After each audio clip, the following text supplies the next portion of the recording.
வணக்கம். ராஜராஜன் வாசன், இந்திய மறுமலர்ச்சி இயக்கம். ராஜராஜன் தர்பார்.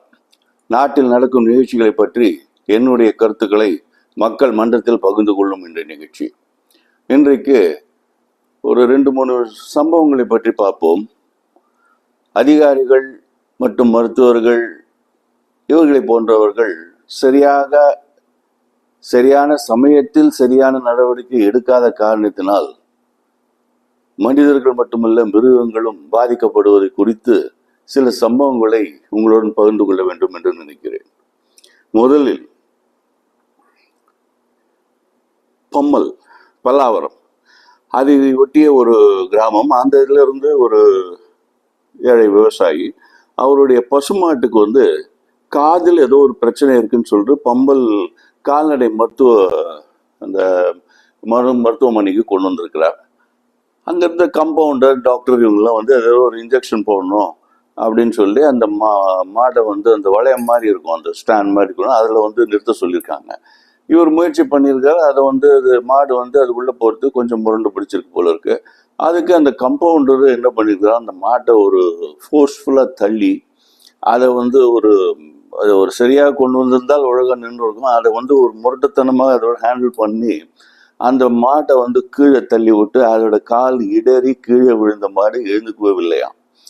அது என்ன ஆச்சுன்னா அதோட கால் முறிஞ்சு போயிருக்குது. அதை கூட சரியா கவனிக்காம அந்த மாடு படுத்த நிலையில இருக்குதுன்றது தெரிஞ்சு கொண்டு அதை எழுந்து நிற்பதற்கு கூட அந்த காம்பவுண்டர் எந்த விதமான உதவியும் பண்ணாம அந்த படுத்த நிலையில அதுக்கு இன்ஜெக்ஷன் போட்டுட்டு மாட்டை எடுத்துக்கிட்டு போயிடுப்பா அப்படின்னு சொல்லியிருக்காரு. இவர் அந்த விவசாயி அந்த மாட்டை எவ்வளோ எழுதுறதுக்கு ட்ரை பண்ணியிருக்காரு, அது எழுந்துக்கவே இல்லை. அவர் திரும்பி மருத்துவர்கிட்ட சொல்றாரு, இந்த மாதிரி எழுந்துக்கல, ஏதாவது பண்ணுங்கன்னா. அதெல்லாம் ஒன்றும் இல்லை, நீ எப்படி கொண்டு வந்தியோ அதே மாதிரி கூட்டிட்டு போ, நீ கேட்டதுக்கு நான் ட்ரீட்மெண்ட் பண்ணிட்டேன், இதுக்கு மேலே நாங்கள் பண்ணுறதுக்கு ஒன்றும் இல்லை, நீ கூட்டிட்டு போடு அப்படின்னு சொல்லி எப்படியோ கூட்டிட்டு போ வீட்டுக்கு அப்படின்னு சொல்லிட்டு அது ஒன்றும் சரியாயிடும் அப்படின்னு சொல்லி அனுப்பிச்சி விட்டுக்கிறாங்க. இவர் அதை எழுதுவதற்கு எவ்வளோ முயற்சி பண்ண அது எழுந்துக்காத காரணத்தினால என்ன பண்ணிக்கிறாரு, ஒரு சின்ன வேன் ஒன்று அரேஞ்ச் பண்ணி அந்த வேனில் இந்த மாடை ஏற்றி மேலே வச்சு வீட்டுக்கு கொண்டு போய் கொண்டிருக்கிறார். அதுக்கப்புறம் 2-3 நாள் ஆகி இல்லை ஒரு வாரம் மாடு எழுந்துக்கவே இல்லை போல. அதுக்கப்புறம் இவர் இது பண்ணி மேலே போனால் திரும்பி போய் சொன்னால் அதெல்லாம் எங்களுக்கு அதெல்லாம் ஒன்றும் பண்ண முடியாது, உன் மாட்டுக்கு வேற ஏதோ பிரச்சனைன்னு சொல்லிட்டு அவங்க யாராவது கண்டுக்கல போல இருக்கு. அந்த மாதிரி ஒரு வாயில்லா ஒரு ஜீவனுக்கு ஒரு ட்ரீட்மெண்ட் கொடுக்கறது கூட அந்த கால்நடை மருத்துவத்துறை இதற்கென்றே படித்து விட்டு இதற்கென்றே அரசாங்க வேலையில் உட்கார்ந்து கொண்டிருந்த மருத்துவர்களுக்கு மனம் இல்லை என்பது ஒரு ஆச்சரியத்தக்க விஷயமா இருக்குது, வருத்தம் அளிக்கக்கூடியதாக இருக்கிறது. அதுக்கப்புறம் இவர் போலீஸ் கம்ப்ளைண்ட், கலெக்டர் கம்ப்ளைண்ட் அதெல்லாம் கொடுத்துருக்காரு. அது கொடுத்த உடனே என்ன பண்ணிடுறாங்க, அங்கிருந்து இவங்க 2 பேரும் மருத்துவர்கள் அந்த மாடு பக்கத்துல நின்று ஒரு போட்டோ எடுத்துக்கிட்டு அப்படியே போயிட்டு இருக்காங்க. அதாவது அந்த மாட்டை இவங்க அட்டன் பண்ண மாதிரியும் அந்த மாட்டுக்கு சரியாயிடுச்சுன்ற மாதிரியும் மாடு நல்லா இருக்குதுன்னு காட்டுறதுக்காக ஒரு போட்டோ எடுத்துட்டு போயிட்டு இருக்கிறாங்க.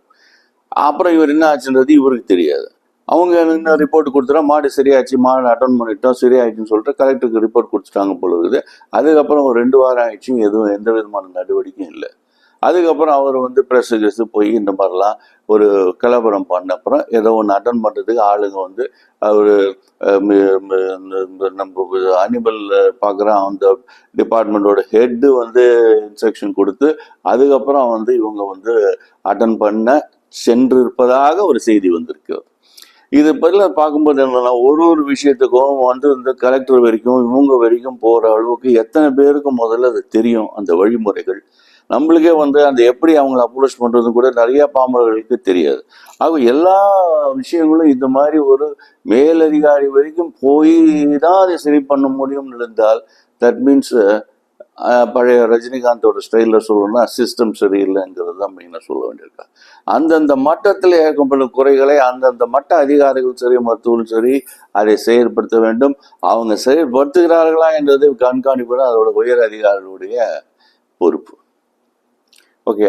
அதே போல் இன்னொரு விஷயம், ராமேஸ்வரம் வந்து மண்டபத்துக்கு போகக்கூடிய ஒரு இது ஒன்று. ராமேஸ்வரம் பக்கத்தில் மண்டபம்லேருந்து வடக்கு கரை அது போகக்கூடிய ஒரு சின்ன பாலம். அங்கே வந்து மீனவர்களுடைய படகுகள் மட்டும் நின்று இருக்கும். அந்த பாலம் வந்து கிட்டத்தட்ட ஒரு 40 வருஷத்துக்கு முன்னாடி கட்டின பாலம் போல இருக்குது. அது ரொம்ப ஒரு மோசமான கண்டிஷன் இருக்குன்னு அவங்க எல்லாம் எப்பவுமே சொல்லியிருக்கிறாங்க, அந்த உள்ள இருக்கிற உள்ளாட்சி இவங்க எல்லாத்துக்கிட்டையும்.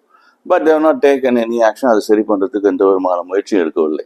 அது வந்து மீனவர்கள் படகுகள் நிற்கக்கூடிய இடத்துக்கு செல்லக்கூடிய அந்த பாதை என்ற காரணத்தினால் இவங்க என்ன பண்ணியிருக்காங்க, அது வந்து அது மீனவத்துறை அதை பார்த்துக்கிட்டோம்னு சொல்லிட்டு இவங்க வந்து உள்ளாட்சித்துறை அதை அப்படியே கண்டுக்காம விட்டாங்க. இது நகராட்சியோட சாலை, நம்ம போய் என்ன பண்ணுறது அப்படின்னு சொல்லிட்டு மீன்வளத்துறையும் அது ஒன்று அந்த பாலத்தை பாதுகாக்கவில்லை. கிட்டத்தட்ட 40 வருஷம் பாலம். நடுவில் எவ்வளோ தடவை அதை பற்றி சரி பண்ணணும்னு மக்கள் வந்து குறைகள் சொல்லி அந்த மீனவர்கள் சொல்லியும் அவ யாரும் எடுத்துக்காம அப்படியே விட்டுருக்காங்க. 2 days பேக்க பார்த்தா அந்த ஒரு குடி தண்ணீர், அந்த மீனவர்களுக்காக செல்லக்கூடிய ஒரு குடிநீர் வண்டி, அந்த லாரி வந்து அதில் வழியாக போகும்போது நடுவில் ஒரு 10 அடி விட்டத்துக்கு ஒரு பெரிய ஓட்டை விழுந்து, அந்த பாலம் நடுவில் ஃபுல் அவ்வளோ பெரிய ஓட்டை விழுந்து அந்த லாரியே வந்து உள்ளே போய் கீழே தண்ணியில் போய் விழுந்திருக்குது அந்த இது. ஸோ இந்த மாதிரி ஒரு பொறுப்பு அந்த உள்ளாட்சின்னு எதுக்கு நம்ம வந்து அந்த கவுன்சிலர்களாகட்டும், அவங்களுடைய மக்கள் பிரதிநிதிகளாகட்டும், அந்த அதிகாரிகள் இதுக்கு என்ன வேணும், எதெல்லாம் வந்து மோசமாக இருக்குதோ அதை வந்து ஒரு ரிப்போர்ட்டு கொடுத்து அரசாங்கம் வந்து சரியான அனுமதியும் நிதியும் பெற்று அதை வந்து செய்ய வேண்டியது அவங்களுடைய பொறுப்பு இல்லவா? அதெல்லாம் கண்டுக்காம அப்படியே விட்டுட்டு அதுப்பா இந்த மாதிரி ஒரு இன்சிடென்ட் நடக்கிற வரைக்கும் அதை வெயிட் பண்ணி அதுக்கப்புறம் ஏதாவது செய்யணுமா செய்யணும்னா அதுக்கப்புறம் ஒரு முயற்சி செய்வதும் அந்த நிலைமை வந்து தட் மெத்தட் ஆஃப் ஒர்க்கிங் வந்து ஃபுல்லாக கண்டம் பண்ணணும். அந்த மாதிரி ஒரு ப்ரிவென்டிவ் ஆக்ஷன் ஒரு இது ஒன்று பார்த்து இது சரியில்லைன்னா அதுக்கு வேண்டிய ஆக்ஷன் பிஃபோர் ஹேண்ட் எடுக்கணும். அதுதான் அதிகாரிகள் மட்டத்தில் செய்ய வேண்டியது. அது அதிகாரிகள் அதை செய்கிறாங்களான்னு பார்க்க வேண்டியது அந்த தேர்ந்தெடுக்கப்பட்ட மக்கள் பிரதிநிதிகளுடைய கடமை. அதுதான். அதுக்கப்புறம் பார்த்தா இன்னொரு இன்சிடென்ட்டு, ஒரு வருத்தத்துக்குரிய இன்சிடென்ட். செங்கல்பட்டு மாவட்டம் அச்சிரப்பாக்கம் அந்த இடத்துல ஒரு 2 வாரத்துக்கு முன்னாடி நல்ல மழையில் வந்து ஒரு மின்சார கம்பி, வயல் ஓரத்தில் இருக்கிற மின்சார கம்பி அருந்து விழுந்துருக்கிறது. அதில் வந்து கரண்ட்டு போயிட்டு இருக்குது. அதை வந்து அந்த அருந்து விழுந்தப்புறம் கூட அந்த மின்சாரம் வந்து கட்டாமல் அப்படியே போயிட்டு இருக்குது. அதில் வந்து தெரியாமல் அந்த கம்பியில் மிதித்த அந்த மேய்ச்சலுக்கு அந்த பக்கம் போன 10 பசுமாடுகள், 1 2 இல்லை 10 பசுமாடுகள் ஒன்றன் பின் ஒன்றாக அதே அந்த கம்பியை மிதித்து மின்சாரம் தாக்கி அந்த 10 பசுமாடுகள் அந்த ஒரே இடத்துல வந்து உயிரிழந்திருக்கிறது. என்ன ஒரு கொடுமையான ஒரு மனநிலை. ஒரு கம்பி விழுந்ததுன்னா அது உடனே இம்மிடியட்டாக தெரியும். ஆனாலும் அதை பற்றி ஒரு லித்தார்ஜி, அதை எப்படி யாராவது கம்ப்ளைண்ட் கொடுப்போம், அது பண்ண கம்ப்ளைண்ட் கொடுத்தாலும் என்னதான் காரணம் தெரியாது. இம்மிடியேட் அட்டெண்டிங்கிறத கான்செப்டே இல்லாமல் இதை அப்படியே விட்டு இது போல் எல்லாம் அஃபெக்ட் ஆகிற வரைக்கும் அதை காத்துக்கிட்டதுன்றா அது எந்த விதமான நிலை? இதெல்லாம் யார் அதுங்களெல்லாம் வந்து தட்டி கேட்பதுன்றது புரியவில்லை எனக்கு. இது வந்து பசுக்கள் அது ஒரு பக்கம் இருக்கட்டாலும் இந்த வாரம் நடந்தது ஒரு மிக துக்ககரமான ஒரு சம்பவம். திருவொற்றியூர்ல ஒரு +2 மாணவன், 17 வயசு இருக்கக்கூடிய ஒரு மாணவன் ஈவினிங் சமயத்தில் அங்கேருந்து டியூஷன் போயிட்டு டியூஷன்லேருந்து ரிட்டர்ன் வந்திருக்கான். அந்த சமயத்தில் ரோடு ஓரத்தில் underground EB cable, electricity board cable, ஆனால் அண்டர்கிரவுண்டு மேலேருந்து கிடையாது, அண்டர்கிரவுண்ட் கேபிள், அதுலேருந்து ஏதாவது லீக் ஆகிருக்கு போல இருக்கு. மழை பெஞ்சனால சுற்றி தண்ணி அந்த பக்கம் அந்த ரோடு ஓரத்தில் தண்ணி நின்று இருக்குது. அந்த தண்ணிக்கு இந்த அண்டர்கிரவுண்ட் கேபிளில் இருக்கிற கரண்ட் வந்து அந்த தண்ணியில் வந்து பாய்ஞ்சி அது அப்படியே நின்று இருக்குது.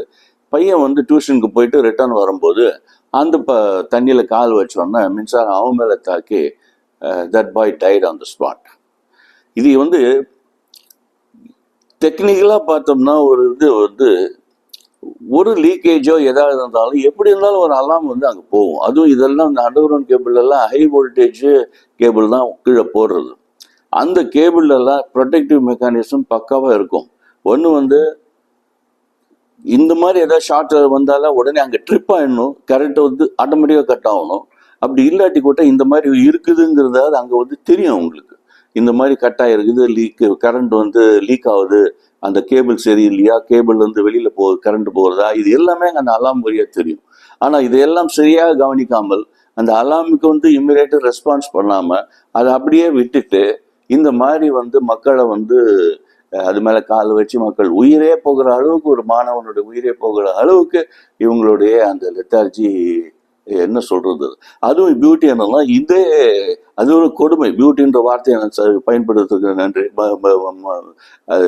மன்னிக்கணும். இது வந்து நன்றி கெட்டத்தனம். அதாவது என்ன சொல்றதுன்னா, அந்த அதிகாரிகளுக்கு பணம் கொடுக்கப்பட்டிருக்குது, சம்பளம் போகுது, எல்லாமே போகுது. கான்ட்ராக்ட் பேசிஸ்ல இன்னைக்கு நடக்குது எல்லா விதமான ஆட்டம், அவங்களுக்கும் பணம் போகுது. ஆனா அவங்க செய்த பணிக்கு சரியான நன்றியாக அந்த பணியை செய்ய வேண்டும். அந்த கடமை செய்வதற்குள்ள மனம் இல்லாத மக்களா, ஒரு பொறுப்பு இல்லாத மக்கள், பணத்துக்கு மட்டும் இருக்கக்கூடிய மக்கள் சிலவர்கள் இருக்கிறதாக தெரிகிறது. இதேனா இதை எதுக்காக சொல்றேன்னா, இவ்வளோ கொடுமையா, சில வாரங்களுக்கு முன்னால் அந்த இடத்துல இந்த மாதிரி அது ப்ராப்ளம் இருக்குன்னு சொல்லிட்டு மக்களே வந்து கம்ப்ளைண்ட் பண்ணியிருக்கிறாங்க. அந்த இடத்துல கசிவு இருக்குது, சில இடத்துல ஒரு மாதிரி தெரியுதுன்ற மாதிரி. அப்படி வந்து கம்ப்ளைண்ட் கொடுத்த ஸ்பாட்ல கூட அவங்க வந்து போய் அதை அட்டன் பண்ணாமல், அதை சரியான இல்லாட்டி இவங்க அப்போதான் எஸ்டிமேட் போட்டு அப்போதான் வந்து டெண்டர் விட்டு அதுக்கப்புறம் அட்டன் பண்ணுற ப்ரொசீஜரோ என்ன ப்ரொசீஜரோ அர்த்தமில்லாத ஒரு சில விஷயங்கள் எதுவாக இருந்தாலும் சரி. ஆனால் இதுக்கெல்லாம் இதற்கான ப்ரொசீஜர்ஸ் இருக்குது, ஸ்டாண்டர்ட் ப்ரொசீஜர்ஸ் எமர்ஜென்சி அட்டன் பண்ணுறதுக்கு.